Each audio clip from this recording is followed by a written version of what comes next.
Hello, this is Mrs. Brown from Research Triangle High School. The purpose of today's presentation is to look at some definitions and some tips for how you can write an effective thesis.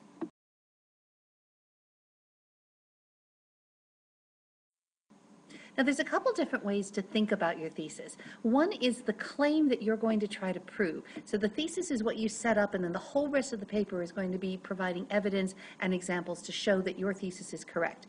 It's usually a simple statement in a single sentence, so you want to make sure that it's something that you can explain in a nutshell. It's what you believe to be true about the topic, and it should be an opinion that you formed based on evidence, but it shouldn't be an already established and verifiable fact. So, for example, The Walking Dead is an award-winning television show. That's not really a thesis. That's a statement of fact, and that's something that could be proven and looked up very quickly. But The Walking Dead wins awards because of its well-crafted scripts, strong directing, and quality acting. Now, that's an opinion that someone has formed based on studying the show, and then the rest of the paper could be about providing evidence to show that this now is what you believe to be true about that particular topic.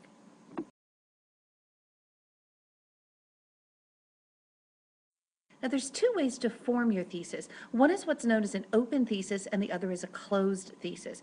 An open thesis doesn't directly state what will be discussed in the paper, and this actually makes a stronger introduction because it makes the reader kind of want to continue reading. So it makes more of a generalized statement, and then the reader has to continue on to find out what's going in. But notice how it still shows an opinion based on evidence that will be proven in the paper. So here's an example of an open thesis. Sharknado is a film that's so terrible it's actually good. So you can see that that's clearly an opinion, and that you can imagine the rest of the paper is going to be developing that.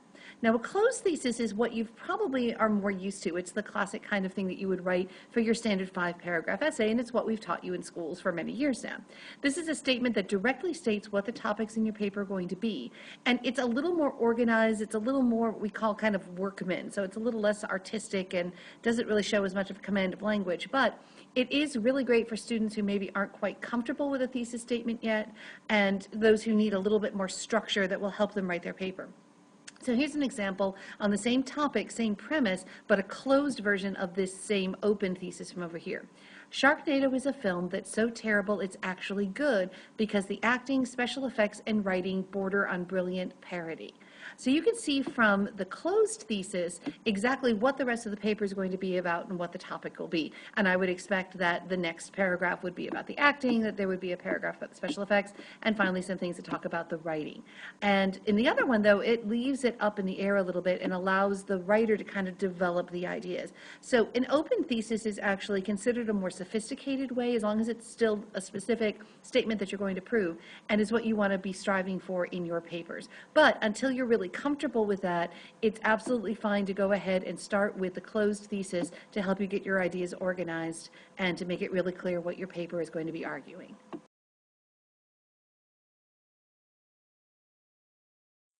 Now, when you get an AP prompt, you're going to have three choices. The first is that you can actually defend the prompt. That means you're going to say that you agree with it, and everything in your thesis is going to be supporting evidence to show that the prompt is indeed correct, and that's known as defending or supporting the prompt. Secondly, you could refute the prompt. That means that you're showing that you disagree with it, that you think it's wrong, and you're going to be providing evidence, and that could still agree with concessions.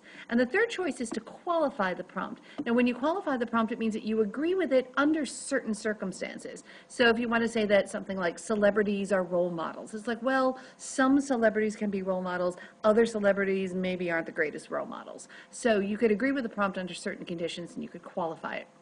And if you refute or qualify or even support, you still want to consider concessions. That is, that you acknowledge that there's more than one way to look at this topic, and that you show that you are able to consider the other viewpoint and then be a good critical thinker and make your own conclusion.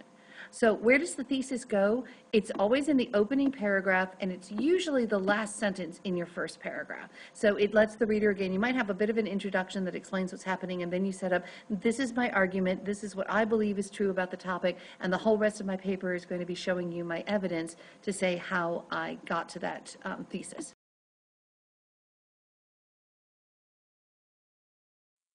So in closing, when you develop your thesis, keep it short, a single statement, keep it in the first paragraph, usually at the end of usually the last sentence at the end of the first paragraph.